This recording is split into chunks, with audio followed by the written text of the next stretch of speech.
जय गुरुदेव जी। धन गुरुदेव जय भीम जय भारत।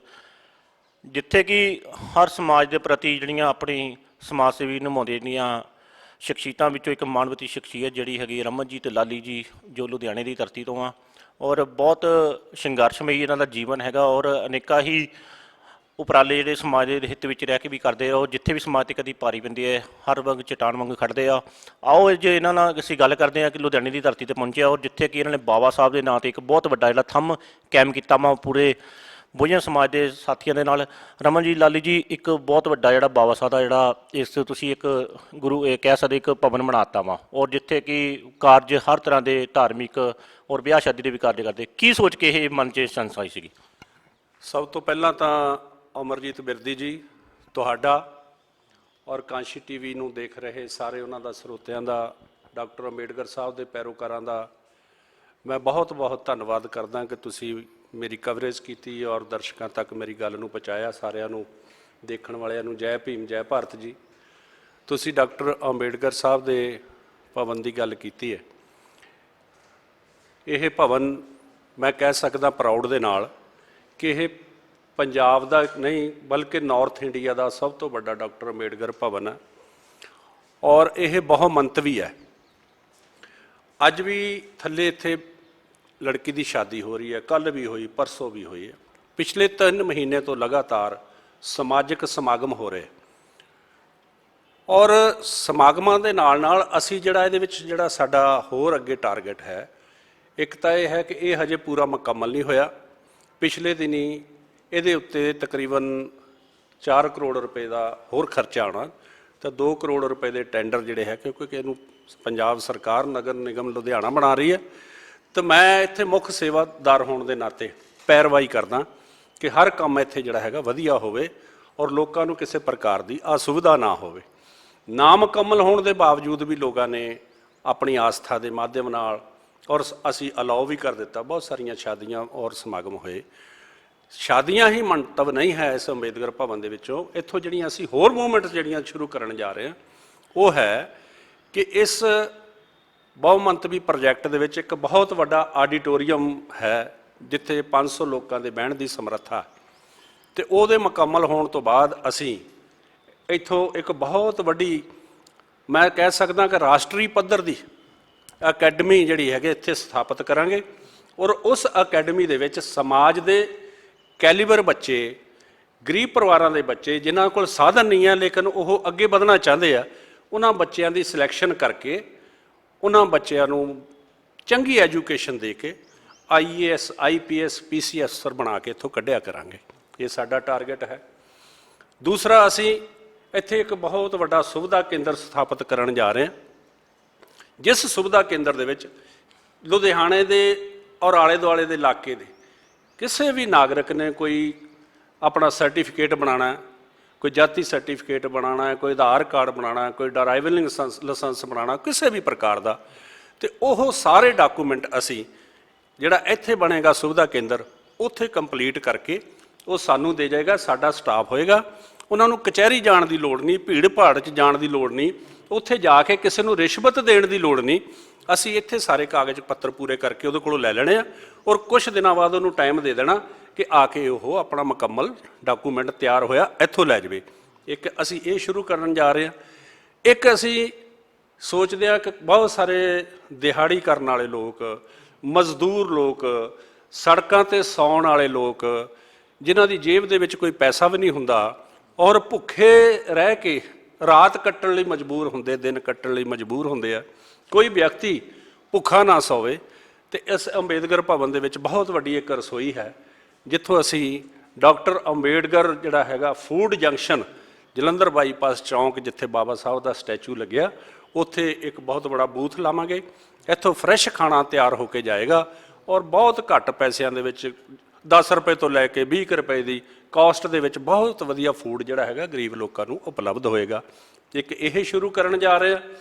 दूसरी मेरे दर्शकों तुहानू मैं एडवांस ही बधाई देना और तुहाडा यह गल सुन के सिर भी उच्चा होएगा कि इस दुनिया के अंदर डॉक्टर अंबेडकर साहब के अनेक स्टैचू लगे हुए आ, प्रतिमावां लगियां हुई पूरे संसार के अंदर ਔਰ ਇਸ ਅੰਬੇਦਕਰ ਭਵਨ ਦੇ ਅੰਦਰ ਵੀ ਇਹਦੇ ਮੁਕੰਮਲ ਹੋਣ ਤੋਂ ਬਾਅਦ ਬਾਬਾ ਸਾਹਿਬ ਦੀ ਪ੍ਰਤਿਮਾ ਸਥਾਪਿਤ ਹੋਣੀ ਹੈ।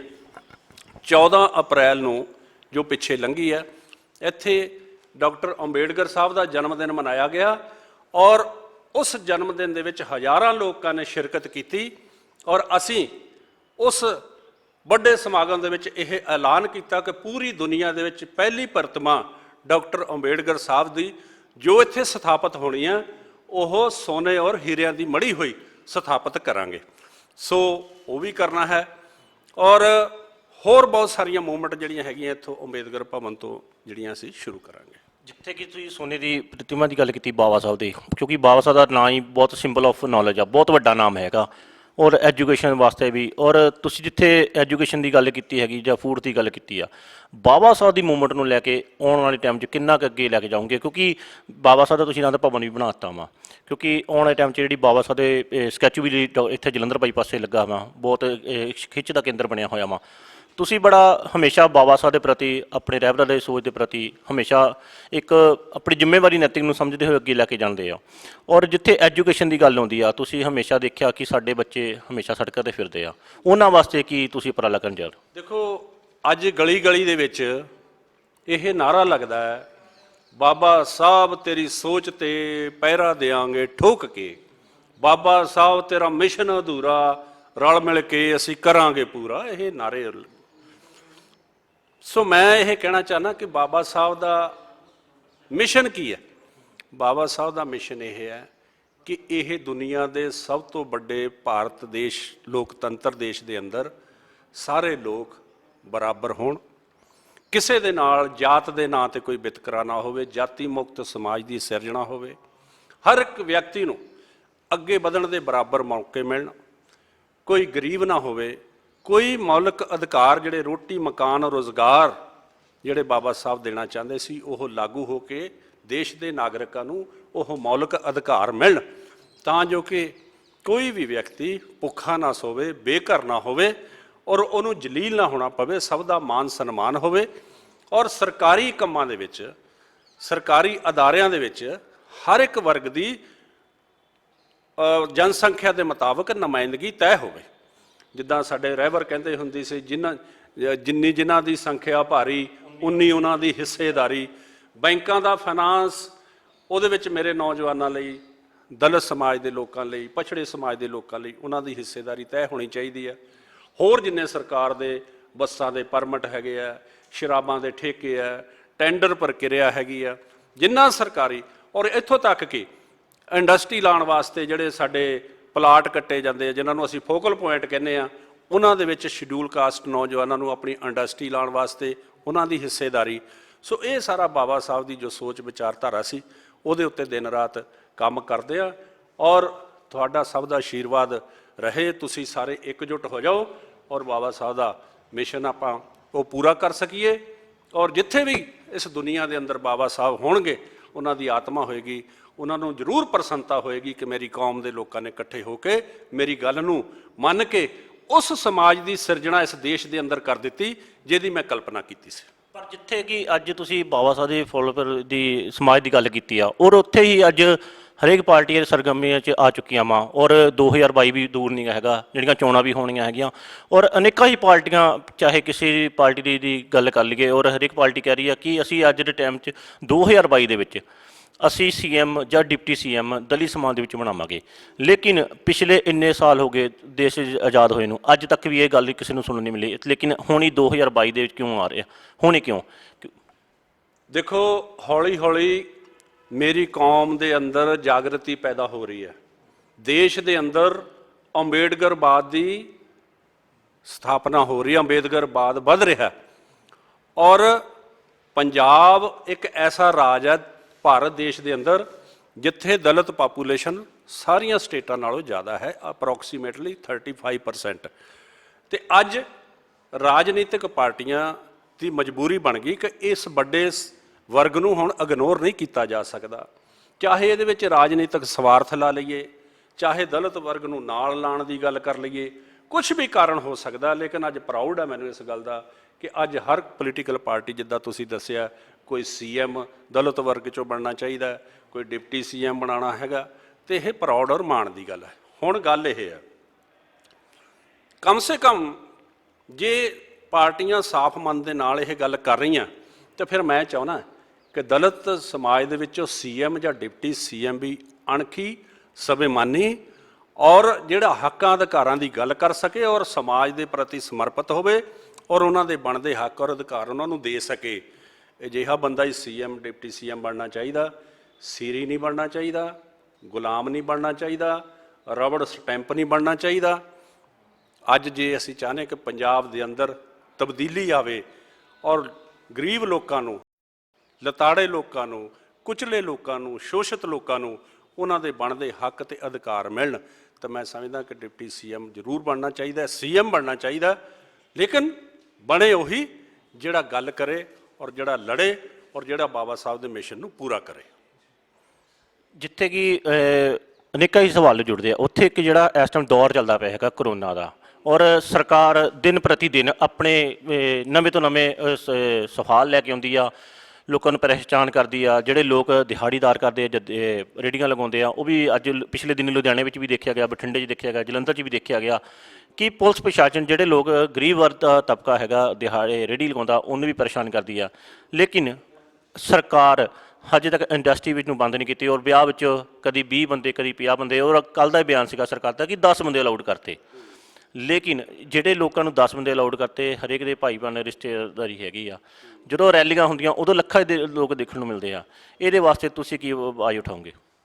ਦੇਖੋ, ਜਿਹੜਾ ਕਰੋਨਾ ਹੈ, ਗਰੀਬ ਗੁਰਬੇ ਲੋਕ, ਮੈਂ ਕਹਿ ਸਕਦਾ ਇਹ ਕਰੋਨਾ ਕੋਈ ਕੀਟਾਣੂ ਹੋਏਗਾ, ਇੱਕ ਬਿਮਾਰੀ ਹੈ, ਪ੍ਰਚਲਿਤ ਹੋ ਗਈ। ਅੱਜ ਤੁਸੀਂ ਕਹਿੰਦੇ ਹੋ ਭਾਰਤ ਦੇਸ਼ ਦੇ ਅੰਦਰ ਜੀ ਅੱਜ 3000 ਮਰ ਗਿਆ, ਅੱਜ 3600 ਮਰ ਗਿਆ, ਅੰਕੜਾ ਵੱਧ ਰਿਹਾ ਜੀ, ਇੱਕ ਬਵਾਲ ਮਚਿਆ ਹੋਇਆ। ਲੇਕਿਨ ਮੈਂ ਕਹਿੰਦਾ ਕਿ 3500 ਮਰ ਰਿਹਾ, 4000 ਮਰ ਰਿਹਾ, ਇਸ ਦੇ ਨਾਲੋਂ ਕਈ ਗੁਣਾ ਜ਼ਿਆਦਾ ਲੋਕ ਭਾਰਤ ਦੇਸ਼ ਦੇ ਅੰਦਰ ਰੋਜ਼ ਭੁੱਖਮਰੀ ਨਾਲ, ਸੁਸਾਈਡ ਦੇ ਨਾਲ ਔਰ ਸੜਕਾਂ ਦੇ ਉੱਤੇ ਐਕਸੀਡੈਂਟ ਦੇ ਨਾਲ ਮਰ ਰਹੇ, ਜਿਹੜਾ ਸਰਕਾਰ ਨੂੰ ਕੰਟਰੋਲ ਕਰਨਾ ਚਾਹੀਦਾ।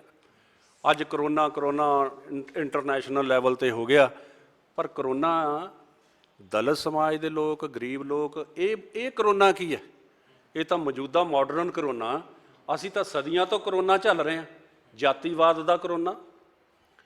ਸੈਂਕੜੇ ਸਾਲਾਂ ਤੋਂ ਸਾਨੂੰ ਛੂਤ, ਸਾਨੂੰ ਲੱਗ ਰੱਖਣਾ। ਅੱਜ ਡਾਕਟਰ ਅੰਬੇਡਕਰ ਸਾਹਿਬ, ਇਹ ਜਿਹੜਾ ਅੱਜ ਦਾ ਕਰੋਨਾ, ਜੋ ਇਹਨਾਂ 'ਤੇ ਕਰੋਨਾ ਹੋਇਆ, ਇੱਕ ਕਲਾਸ ਦੇ ਵਿੱਚ ਬੱਚੇ ਪੜ੍ਹ ਰਹੇ ਆ ਔਰ ਛੋਟੀ ਜਾਤ ਦਾ ਹੋਣ ਕਰਕੇ, ਛੂਤ ਹੋਣ ਕਰਕੇ ਦੂਜੇ ਬੱਚਿਆਂ ਨਾਲੋਂ ਲੱਗ ਬਿਠਾ ਦਿਓ। ਉਹ ਪਾਣੀ ਨਹੀਂ ਪੀ ਸਕਦੇ, ਉਹ ਸਿਰ ਉੱਚਾ ਕਰਕੇ ਨਹੀਂ ਚੱਲ ਸਕਦੇ, ਉਹ ਆਪਣੇ ਭਗਵਾਨ ਦੀ ਆਰਾਧਨਾ ਪੂਜਾ ਨਹੀਂ ਕਰ ਸਕਦੇ, ਉਹ ਮੰਦਿਰ ਗੁਰਦੁਆਰੇ ਨਹੀਂ ਜਾ ਸਕਦੇ। ਅਸੀਂ ਤਾਂ ਉਸ ਕਰੋਨਾ ਦੇ ਵਿੱਚੋਂ ਨਿਕਲੇ ਹਾਂ ਬਾਈ, ਇਹ ਤਾਂ ਕਰੋਨਾ ਕੁਛ ਨਹੀਂ ਹੈ। ਪਰ ਮੈਂ ਇੱਕ ਸਵਾਲ ਜ਼ਰੂਰ ਕਰਦਾ, ਸਾਡੇ ਵੱਡੇ ਵੱਡੇ ਅਧਿਕਾਰੀ ਬਿਆਨ ਲਾਈ ਜਾਂਦੇ, ਰੋਜ਼ ਮੰਤਰੀ ਲਾਈ ਜਾਂਦੇ ਆ, ਫੈਕਟਰੀਆਂ ਦੇ ਵਿੱਚ ਜਿੰਨਾ ਮਰਜ਼ੀ ਕੰਮ ਕਰੋ ਜੀ ਤੁਸੀਂ, ਲੇਕਿਨ ਯਾਰ ਇੱਕ ਲੜਕੀ, ਇੱਕ ਲੜਕਾ, ਬੱਚਾ ਪਰਿਵਾਰ ਦਾ, ਉਹਨੇ ਜ਼ਿੰਦਗੀ 'ਚ ਇੱਕ ਵਿਆਹ ਕਰਨਾ ਹੁੰਦਾ। ਫੈਕਟਰੀ ਦੇ ਵਿੱਚ ਚਾਹੇ ਤੁਹਾਡੇ 500 ਬੰਦਾ ਕੰਮ ਕਰਦਾ, ਤੁਹਾਨੂੰ ਕੋਈ ਇਤਰਾਜ਼ ਨਹੀਂ, ਔਰ ਉੱਥੇ ਤੁਸੀਂ ਕਹਿੰਦੇ ਹੋ 10 ਬੰਦੇ ਨਾ ਹੋਣ ਜੀ, 10 ਤੋਂ ਜ਼ਿਆਦਾ ਨਾ ਹੋਏਗਾ। ਲੇਕਿਨ ਇਹ ਜਿਹੜੇ ਆਦੇਸ਼ ਲਾਗੂ ਕਰਨ ਵਾਲੇ ਲੋਕ ਆ ਮੇਰੇ ਭਰਾ, ਮੈਂ ਸੁਣਿਆ ਕੈਨੇਡਾ ਦੇ ਵਿੱਚ, ਇੰਗਲੈਂਡ ਦੇ ਵਿੱਚ, ਯੂਰਪ ਦੇ ਦੂਸਰੇ ਮੁਲਕਾਂ ਦੇ ਵਿੱਚ ਜੇ ਲੋਕਡਾਊਨ ਲੱਗੇ, ਜੇ ਕਰੋਨਾ ਕਰਕੇ ਲੋਕਾਂ ਨੂੰ ਘਰਾਂ ਦੇ ਵਿੱਚ ਬਿਠਾਇਆ ਗਿਆ, ਕੰਮ ਰੁਕੇ, ਲੇਕਿਨ ਸਰਕਾਰਾਂ ਨੇ ਆਪਣੀ ਨੈਤਿਕ ਜ਼ਿੰਮੇਵਾਰੀ ਨੂੰ ਸਮਝਿਆ ਔਰ ਘਰੇ ਬੈਠੇ 2-2 ਹਜ਼ਾਰ ਪਾਉਂਡ ਮਹੀਨੇ ਦਾ ਉਹਨਾਂ ਦੇ ਘਰਾਂ 'ਚ ਪਾਇਆ, ਤਾਂ ਜੋ ਲੋਕ ਭੁੱਖੇ ਨਾ ਰਹਿਣ। ਤੇ ਸਾਡੇ ਇੱਥੇ ਆਦੇਸ਼ ਜਾਰੀ ਕਰਦੇ ਆ ਉਹ, ਜਿਨ੍ਹਾਂ ਦੀਆਂ ਤਨਖਾਹਾਂ ਲੱਖਾਂ ਰੁਪਏ ਦੇ ਰੂਪ ਦੇ ਵਿੱਚ ਉਹਨਾਂ ਦੇ ਖਾਤਿਆਂ ਦੇ ਵਿੱਚ ਚਲੀਆਂ ਜਾਂਦੀਆਂ, ਲੇਕਿਨ ਜਿਹੜੇ ਸੜਕਾਂ 'ਤੇ ਗਰੀਬ ਗੁਰਬੇ ਲੋਕ ਰੋਜ਼ਾਨਾ 500-400 ਦਿਹਾੜੀ ਕਰਕੇ ਰੋਟੀ ਖਾਣ ਵਾਲੇ ਲੋਕ, ਉਹਨਾਂ ਨੂੰ ਡਾਂਗਾ ਮਾਰ ਮਾਰ ਕੇ ਕਹਿੰਦੇ ਤੁਸੀਂ ਅੰਦਰ ਵੜ ਜਾਓ। ਬਈ ਅੰਦਰ ਵੜ ਜਾਣ, ਪਰ ਆਹ ਪੇਟ ਨੂੰ ਕੌਣ ਦੇਵੇਗਾ ਰੋਟੀ? ਜੇ ਉਹਨਾਂ ਨੂੰ ਅੰਦਰ ਵਾੜਨਾ ਮਜ਼ਦੂਰਾਂ ਨੂੰ, ਤੇ ਉਹਨਾਂ ਦੇ ਬੈਂਕ ਖਾਤਿਆਂ 'ਚ ਵੀ ਪਾਓ 5-4 ਹਜ਼ਾਰ ਰੁਪਈਆ, ਤਾਂ ਜੋ ਕਿ ਬੱਚਿਆਂ ਨੂੰ ਉਹ ਰੋਟੀ ਦੇ ਸਕੇ। ਸੋ ਮੈਂ ਸਮਝਦਾ ਕਿ ਇਹ ਧੱਕਾ ਹੋ ਰਿਹਾ। ਠੀਕ ਹੈ ਕਿ ਡਾਕਟਰ ਮਾਹਰ, ਪੁਲਿਸ, ਨਰਸਾਂ ਜਾਂ ਜੋ ਸਾਡਾ ਤੰਤਰ ਹੈਗਾ, ਉਹ ਜਿਹੜੀਆਂ ਚੀਜ਼ਾਂ ਤੋਂ ਸਾਨੂੰ ਰੋਕ ਰਿਹਾ ਹੈ, ਵੀ ਸੋਸ਼ਲ ਡਿਸਟੈਂਸਿੰਗ ਬਣਾਓ, ਵਾਸ਼ ਕਰੋ, ਮਾਸਕ ਪਾਓ, ਸਾਨੂੰ ਉਹਨਾਂ ਚੀਜ਼ਾਂ ਦਾ ਪਾਲਣ ਵੀ ਕਰਨਾ ਚਾਹੀਦਾ। ਲੇਕਿਨ ਸਰਕਾਰ ਨੂੰ ਵਿਵਸਥਾ ਵੀ ਐਸੀ ਬਣਾ ਕੇ ਦੇਣੀ ਚਾਹੀਦੀ ਹੈ ਤਾਂ ਜੋ ਕੋਈ ਆਦਮੀ ਭੁੱਖਾ ਨਾ ਸੋਵੇ। ਪਰ ਜਿੱਥੇ ਕਿ ਕਰੋਨਾ ਦਾ ਬਹੁਤ ਵੱਡਾ ਜਿਹੜਾ ਕਰੋਪ ਪੂਰਾ ਮਚਿਆ ਪਿਆ ਵਾ, ਪਿਛਲੇ ਦਿਨੀ ਸੋਸ਼ਲ ਮੀਡੀਆ ਦੇਖਿਆ ਗਿਆ ਕਿ ਜਿੰਦੇ ਬੰਦੇ ਨੂੰ ਹੀ ਡੈੱਡ ਬੋਡੀ ਦੇ ਵਿੱਚ ਪੈਕ ਕਰਤਾ, ਕਬਰ ਵਿੱਚ ਪੈਕ ਕਰਤਾ, ਲੇਕਿਨ ਜਦੋਂ ਦੇਖਿਆ ਗਿਆ ਕਿ ਉਹ ਬੰਦਾ ਜਿੰਦਾ ਨਿਕਲਿਆ, ਇਹਦੇ ਵਾਸਤੇ ਵੀ ਲੋਕਾਂ ਨੇ ਬਹੁਤ ਆਵਾਜ਼ ਉਠਾਈ, ਲੇਕਿਨ ਕਿਤੇ ਨਾ ਕਿਤੇ ਸਰਕਾਰ ਵੀ ਇਹਦੇ 'ਚ ਰਿਮੋਲ ਹੈਗੀ ਆ ਜਿਹੜੀ ਆਵਾਜ਼ ਨੂੰ ਦਬਾਉਂਦੀ ਪਈ ਆ। ਲੇਕਿਨ ਉਹਨਾਂ ਦੇ ਘਰਦਿਆਂ ਨੂੰ ਕੀ ਹੈਗਾ ਕਿ ਜਦੋਂ ਡੈਥ ਹੁੰਦੀ ਆ ਕਰੋਨਾ ਦੇ ਨਾਲ, ਕਿਸੇ ਨੂੰ ਉਹਦੀ ਮੂੰਹ ਨਹੀਂ ਦਿਖਾਇਆ ਜਾਂਦਾ ਹੈਗਾ। ਕਿ ਡੈਫੀ ਤੁਹਾਡੇ ਜਾਣ ਦੇ ਨਾਲ ਬਿਲਕੁਲ ਹੈ ਕਰੋਨਾ ਪੰਜਾਬ 'ਚ ਕਿ ਨਹੀਂ? ਦੇਖੋ, ਜੇ ਸਾਡੇ ਸ਼ਾਸਕਾਂ ਨੇ ਤੇ ਪ੍ਰਸ਼ਾਸਕਾਂ ਨੇ ਆਪਣੀ ਜ਼ਿੰਮੇਵਾਰੀ ਨੂੰ ਇਮਾਨਦਾਰੀ ਦੇ ਨਾਲ ਨਿਭਾਇਆ ਹੁੰਦਾ, ਮੈਂ ਇਹ ਗੱਲ ਪ੍ਰਾਊਡ ਔਰ ਫਖਰ ਨਾਲ ਕਹਿਣਾ ਕਿ ਭਾਰਤ ਦੇਸ਼ ਇੱਕ ਐਸਾ ਦੇਸ਼ ਹੈ ਜਿੱਥੇ ਸਮੁੰਦਰ ਵੀ ਹੈ, ਜਿੱਥੇ ਬਰਫ਼ ਦੇ ਪਹਾੜ ਵੀ ਹੈ, ਜਿੱਥੇ ਰੇਗਿਸਤਾਨ ਵੀ ਹੈ, ਜਿੱਥੇ ਮੈਦਾਨ ਵੀ ਹੈ, ਜਿੱਥੇ ਹਰ ਪ੍ਰਕਾਰ ਦੇ ਖਣਿਜ ਹੈ, ਜਿੱਥੇ ਹਰ ਪ੍ਰਕਾਰ ਦੇ ਮੌਸਮ ਹੈ। ਦੁਨੀਆ ਦੇ ਅੰਦਰ ਐਸਾ ਕੋਈ ਮੁਲਕ ਨਹੀਂ। ਲੇਕਿਨ ਐਡੇ ਸੁੰਦਰ ਮੁਲਕ ਨੂੰ ਛੱਡ ਕੇ ਮੇਰੀ ਨਵੀਂ ਪੀੜ੍ਹੀ ਅੱਜ ਵਿਦੇਸ਼ਾਂ ਵੱਲ ਮੂੰਹ ਕੀਤਾ ਹੋਇਆ, ਉਹਦਾ ਕਾਰਨ ਇਹੀ ਹੈ ਕਿ ਸਾਡੇ ਸ਼ਾਸਕਾਂ ਨੇ ਔਰ ਪ੍ਰਸ਼ਾਸਕਾਂ ਨੇ ਵਿਵਸਥਾ ਨੂੰ ਢੰਗ ਨਾਲ ਬਣਾਇਆ ਨਹੀਂ। ਅੱਜ ਸਾਡੇ ਵੱਡੇ ਵੱਡੇ ਅਧਿਕਾਰੀ, ਸਾਡੇ ਸ਼ਾਸਕ ਲੋਕ ਵਿਦੇਸ਼ਾਂ ਦੇ ਵਿੱਚ ਜਾ ਕੇ ਸੈਟਲ ਕਰਨਾ ਚਾਹੁੰਦੇ ਆਪਣੇ ਆਪ ਨੂੰ, ਬੱਚਿਆਂ ਨੂੰ, ਲੇਕਿਨ ਸਾਡੇ ਇੱਥੇ ਗਰੀਬ ਗੁਰਬੇ ਬੱਚੇ ਜਿਹੜੇ ਆ ਉਹਨਾਂ ਲਈ ਵਿਵਸਥਾ ਨਹੀਂ ਬਣਾਈ ਗਈ ਔਰ ਉਹਦੇ ਕਰਕੇ ਮਜਬੂਰੀ ਲਈ ਅੱਜ ਮੇਰਾ ਪੰਜਾਬ ਦਾ ਨੌਜਵਾਨ ਜਿਹਨੇ ਸਾਡੀ ਵਿਰਾਸਤ ਨੂੰ ਸੰਭਾਲਣਾ, ਜਿਹਨੇ ਸਾਡੀ ਜ਼ਮੀਨਾਂ ਨੂੰ ਸੰਭਾਲਣਾ, ਜਿਹਨੇ ਸਾਡੇ ਪੰਜਾਬੀ ਸੱਭਿਆਚਾਰ ਨੂੰ ਸੰਭਾਲਣਾ, ਸਾਡਾ ਭਵਿੱਖ ਜਿਹੜਾ ਹੈਗਾ ਉਹ ਮਜਬੂਰੀ ਕਰਕੇ ਵਿਦੇਸ਼ਾਂ ਦੇ ਵਿੱਚ ਜਾ ਰਿਹਾ। ਲੇਕਿਨ ਐਜੂਕੇਸ਼ਨ ਦੀ ਜਿੱਥੇ ਗੱਲ ਕਰੀਏ ਕਿ ਅਨੇਕਾਂ ਹੀ ਸਕੂਲਾਂ ਦੇ ਬਾਹਰ ਬੱਚਿਆਂ ਦੇ ਮਾਪੇ ਇਸ ਟਾਈਮ ਬੈਠਦੇ ਪਏ ਆ। ਸਕੂਲ ਕਹਿ ਰਿਹਾ ਕਿ ਐਨੂਅਲ ਚਾਰਜਿੰਗ ਦਿਓ, ਬਿਲਡਿੰਗ ਦਾ ਫੰਡ ਦੇਵੋ ਔਰ ਬੱਚੇ ਦੀ ਫੀਸ ਦਾ, ਔਰ ਅਨੇਕਾਂ ਹੀ ਸਵਾਲ ਉੱਠਦੇ ਬੱਚੇ ਦੇ, ਕਿਉਂਕਿ ਪਹਿਲਾਂ ਸਰਕਾਰ ਕਹਿੰਦੀ ਸੀ ਕਿ ਬੱਚਿਆਂ ਨੂੰ ਫੋਨ ਤੋਂ ਦੂਰ ਰੱਖੋ, ਔਰ ਇੱਕ ਜ਼ਿੰਦਗੀ ਦਾ ਹਿੱਸਾ ਬਣਾਤਾ ਬੱਚਿਆਂ ਦਾ ਫੋਨ, ਕਿ ਤੁਸੀਂ ਜਿਹੜੀ ਪੜ੍ਹਾਈ ਆ ਉਹ ਬੱਚੇ ਦੀ ਸਿਰਫ ਫੋਨ ਤੋਂ ਕਰਨੀ ਹੈਗੀ ਆ। ਜਦੋਂ ਸਕੂਲ ਪ੍ਰਸ਼ਾਸਨ ਐਡਮਿਸ਼ਨਾਂ ਮੰਗਦਾ, ਬੱਚੇ ਦੇ ਮਾਪੇ ਕਹਿ ਰਹੇ ਆ ਕਿ ਸਾਡੇ ਕੋਲ ਤਾਂ ਫੋਨ ਦੇ ਜਿਹੜੀ ਕਿਸ਼ਤਾਂ ਨਹੀਂ ਦੇ ਹੋਈਆਂ, ਅਸੀਂ ਫੀਸਾਂ ਕਿੱਥੋਂ ਦੇਈਏ? ਮੈਂ ਇਹ ਲੰਬੇ ਸਮੇਂ ਤੋਂ ਆਵਾਜ਼ ਉਠਾ ਰਿਹਾ ਔਰ ਅੱਜ ਤੁਹਾਡੇ ਚੈਨਲ ਦੇ ਰਾਹੀਂ ਫਿਰ ਕਹਿ ਰਿਹਾ ਕਿ ਸਾਡੇ ਦੇਸ਼ ਦੇ ਅੰਦਰ ਵਿਤਕਰਾ ਹੈ, ਅੱਜ ਵੀ ਜਾਤੀਵਾਦ ਹੈ, ਅੱਜ ਵੀ ਗਰੀਬ ਗੁਰਬੇ ਲੋਕਾਂ ਤੇ ਜ਼ੁਲਮ ਹੁੰਦਾ। ਸ਼ਾਸਕ ਔਰ ਪ੍ਰਸ਼ਾਸਕ ਇਮਾਨਦਾਰੀ ਦੇ ਨਾਲ ਆਪਣੀ ਜ਼ਿੰਮੇਵਾਰੀ ਨਹੀਂ ਨਿਭਾ ਰਹੇ। ਮੈਂ ਪਿਛਲੇ ਲੰਬੇ ਸਮੇਂ ਤੋਂ ਇਹ ਗੱਲ ਕਹੀ ਹੈ ਕਿ ਸਿੱਖਿਆ ਦੇ ਅੰਦਰ ਵਪਾਰੀਕਰਨ ਔਰ ਵਰਗੀਕਰਨ ਖਤਮ ਹੋਣਾ ਚਾਹੀਦਾ। ਆ ਜਿਹੜੇ ਤੁਸੀਂ ਫੰਡ ਕਹਿ ਰਹੇ ਹੋ, ਵਪਾਰੀਕਰਨ ਹੀ ਹੈਗਾ। ਔਰ ਵਰਗੀਕਰਨ ਸੁਣੋ, ਜਿਹੜੇ ਬਹੁਤ ਅਮੀਰ ਲੋਕ ਹੈ ਉਹਨਾਂ ਲਈ ਸਾਡੇ ICSE, ਜਿਹੜੇ ਥੋੜ੍ਹੇ ਜਿਹੇ ਉਹਨਾਂ ਤੋਂ ਘੱਟ ਅਮੀਰ ਹੈ ਉਹਨਾਂ ਲਈ CBSE, ਤੇ ਜਿਹੜੇ ਮੇਰੇ ਵਰਗੇ ਪਰਿਵਾਰਾਂ ਦੇ ਗਰੀਬ ਗੁਰਬੇ ਪਿੰਡਾਂ 'ਚ ਰਹਿਣ ਵਾਲੇ ਅਫੋਰਡ ਨਹੀਂ ਕਰ ਸਕਦੇ ਉਹਨਾਂ ਲਈ ਸਿੱਖਿਆ ਬੋਰਡ। ਇਸ ਕਰਕੇ ਮੈਂ ਕਈ ਵਾਰ ਨਾਰਾ ਵੀ ਦਿੰਦਾ ਹੁੰਦਾ ਕਿ ਰਾਸ਼ਟਰਪਤੀ ਕਾ ਬੇਟਾ ਹੋ ਜਾ ਹੋ ਚਪੜਾਸੀ ਕੀ ਸੰਤਾਨ, बेटा हो गरीब चाहे टाटा बिरला का, शिक्षा सबको एक समान। एजुकेशन एक समान होनी चाहिए आ, हर नौजवान नूं अगे बढ़न के बराबर मौके मिलने चाहिए आ। और मैं एक गल, क्योंकि तुहाडा समा भी होने वाला होगा, एक गल मैं जांदे जांदे जरूर कहूँगा। तुसीं गल एक कही सी कि पार्टियां CM डिप्टी CM बनाने की गल कर रही हैं। मेरे लोग एकजुट हो के गुरु रविदास महाराज जी दे ओहो बेगमपुरा शहर को नाओ, दुख अंदो नहीं ते ठाओ, और मानस की जात गुरु नानक साहब दा मानस की जात सबे एके पहचानवो, और डॉक्टर अंबेडकर साहब दा गैर बराबरी वाली व्यवस्था नूं खत्म करन दा इरादा संकल्प, वो सारा कुछ हो जाऊगा। लेकिन जे पंजाब दे विच दलित मुख मंत्री कोई निधड़क योद्धा बन जाए, दलित मुख मंत्री अणखीला योद्धा बन जाए, दलित मुख मंत्री हक्कां अधिकारां नूं लै के लोकां दे विच देण वाला बन जाए। और मैं कई बारी कहा, वड्डी सभा च भी कहा सी, मैं आखिया जे किते मैनूं मौका मिलिया, मेरे लोग विधान सभा दे विच जिता के मैनूं भेज देण ते मैं नाल एक रंबी जरूर लैके जानी, गुरु रविदास महाराज दी रंबी। कहंदे की करनी तुसीं रंबी किसे नूं वढणा?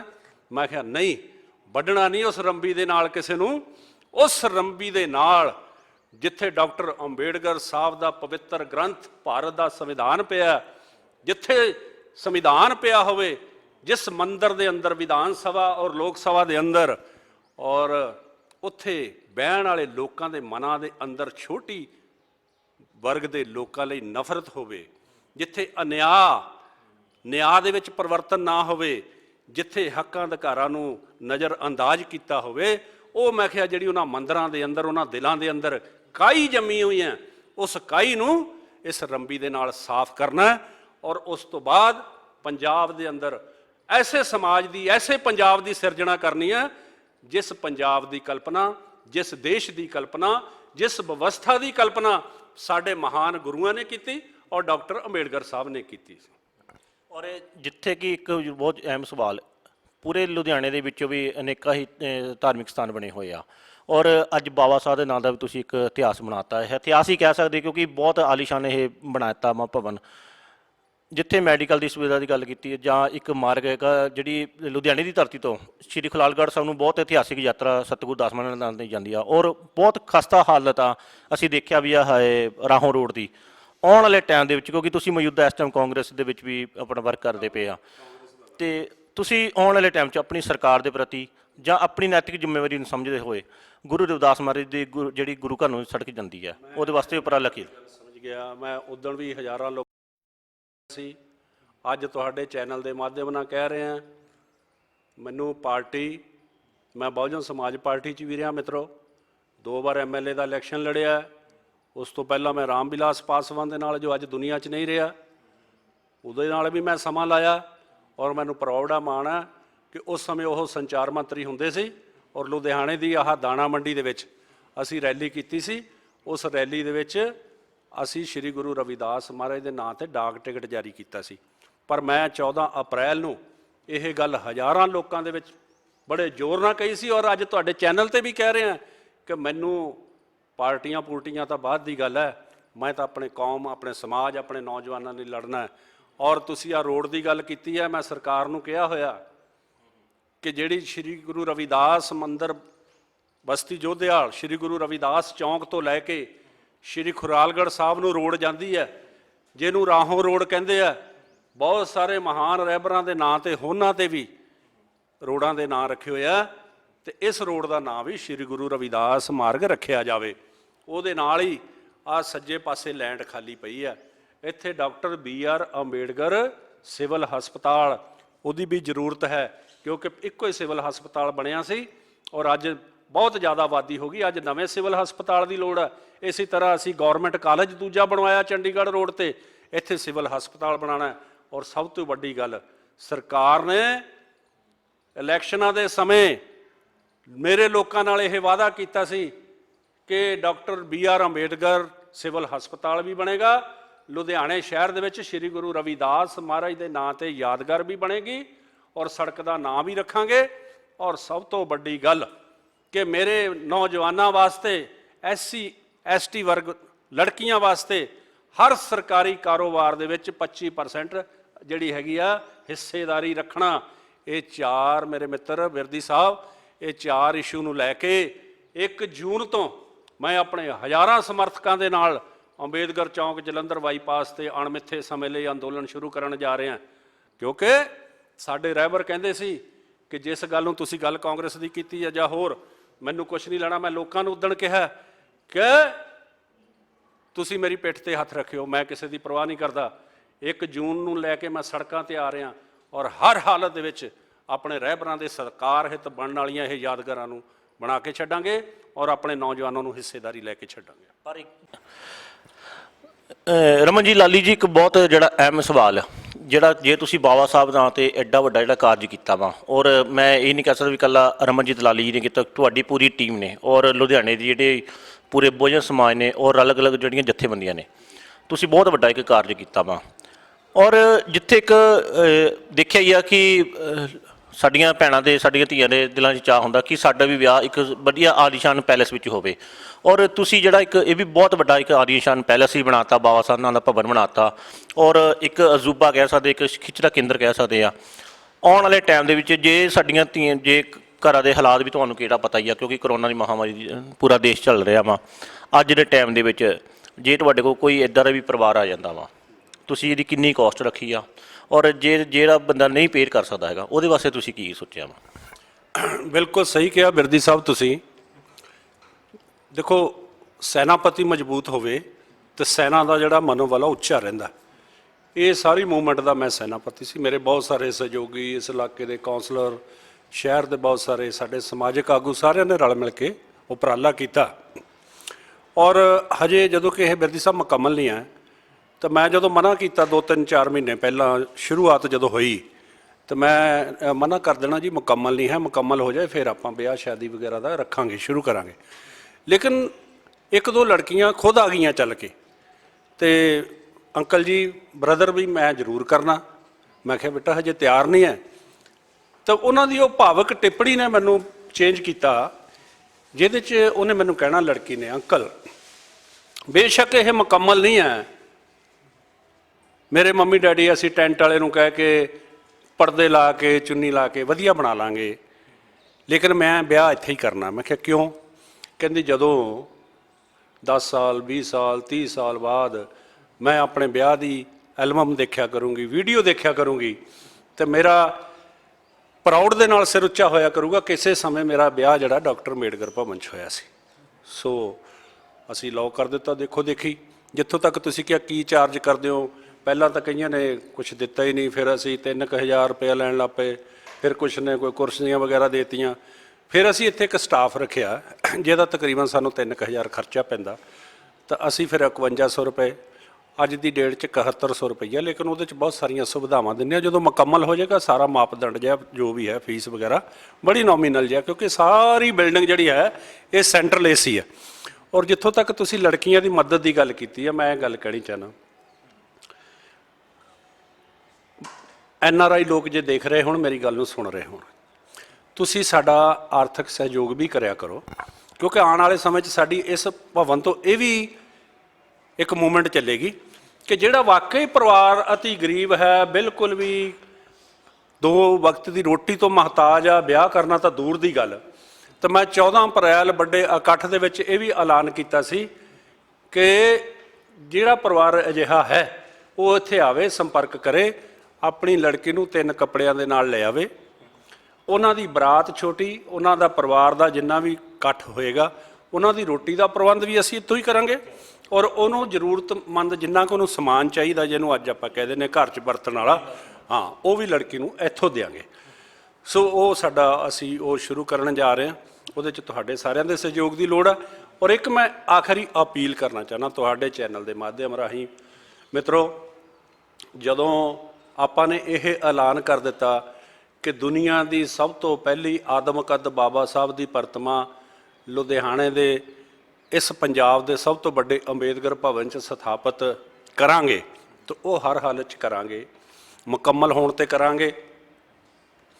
ਉਹਦੇ ਵਾਸਤੇ ਮੈਂ ਕੋਈ ਕਿਸੇ 'ਤੇ ਫੈਸਲਾ ਥੋਪਿਆ ਨਹੀਂ ਜਾਂ ਕਿਸੇ ਨੂੰ ਕਿਹਾ ਨਹੀਂ, ਮੈਂ ਖੁਦ ਐਲਾਨ ਕੀਤਾ ਸੀ ਕਿ ਮੂਰਤੀਕਾਰ ਦੱਸੇਗਾ ਕਿ ਕਿੰਨੇ ਕਿਲੋ ਸੋਨਾ ਉਹਦੇ 'ਤੇ ਲੱਗੇਗਾ, ਉਹ ਸਰਚ ਚੱਲ ਰਹੀ ਆ। ਲੇਕਿਨ ਮੈਂ ਇਹ ਗੱਲ ਕਹੀ ਸੀ ਕਿ ਸਭ ਤੋਂ ਪਹਿਲਾਂ 1 ਕਿਲੋ ਸੋਨਾ ਰਮਨਜੀਤ ਲਾਲੀ ਆਪਣੇ ਸਹਿਯੋਗੀਆਂ ਔਰ ਖੁਦ ਆਪਣੇ ਕੋਲੋਂ ਦੇਗਾ, ਔਰ 1 ਲੱਖ ਰੁਪਈਆ ਵੀ ਦੇਗਾ। ਇਹ ਰਿਕਾਰਡਡ ਐਲਾਨ ਹੈ। ਸੋ ਖੁਸ਼ੀ ਇਸ ਗੱਲ ਦੀ ਕਿ ਪਿਛਲੇ ਦਿਨਾਂ ਦੇ ਵਿੱਚ ਜਦੋਂ ਦਾ ਇਹ ਐਲਾਨ ਹੋਇਆ, ਤੇ ਆਹ 15-20 ਦਿਨਾਂ ਦੇ ਵਿੱਚ ਮੈਨੂੰ 5-6 ਜਰਨਲ ਵਰਗ ਦੇ ਲੋਕਾਂ ਨੇ ਅਪਰੋਚ ਕੀਤੀ, ਔਰ ਮੈਨੂੰ ਕਿਹਾ ਗਿਆ ਕਿ ਲਾਲੀ ਜੀ 1.25 ਤੋਲਾ 1.25 ਤੋਲਾ 1.25 ਤੋਲਾ 1.25 ਤੋਲਾ ਸਾਡਾ ਇੱਥੇ ਸਹਿਯੋਗ ਲਾ ਲਓ।